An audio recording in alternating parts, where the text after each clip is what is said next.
A TBM is 148 meters long and weighs 1,000 tons.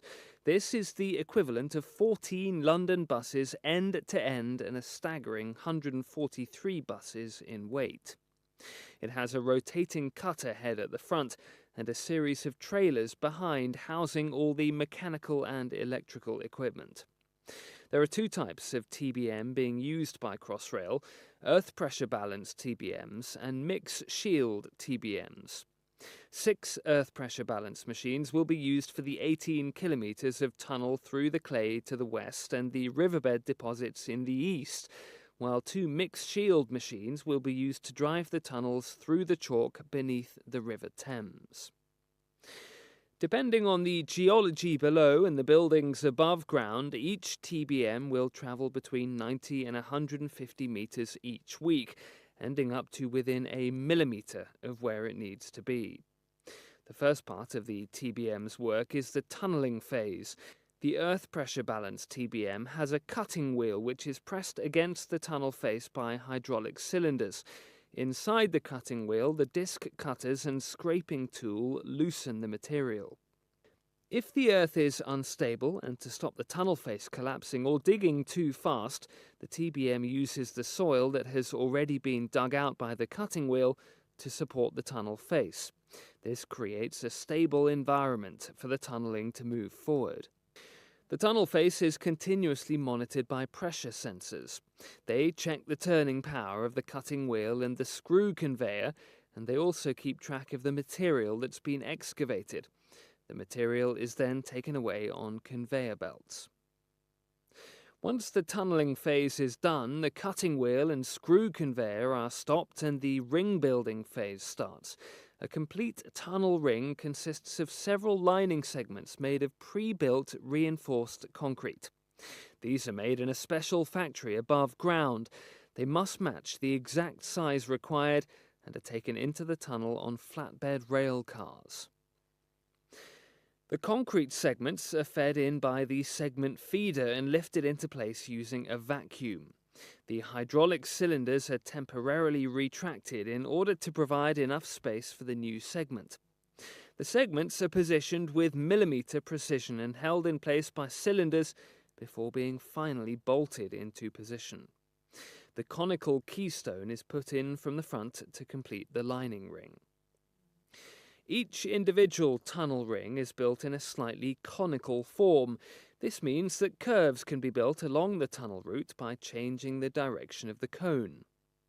The hydraulic cylinders are extended again to secure the segment into position. During all this work, the people and machines are protected by the shield skin from the saturated ground where water is under pressure. All the readings are displayed on monitors in the central control cabin and fed back to the machine operator.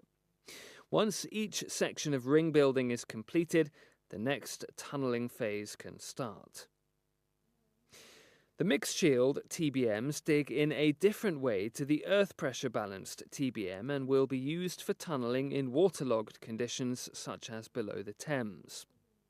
Mixed shield TBMs use bentonite, which is a slurry of clay and water, to support the excavation face and act as a suspension medium for excavated material.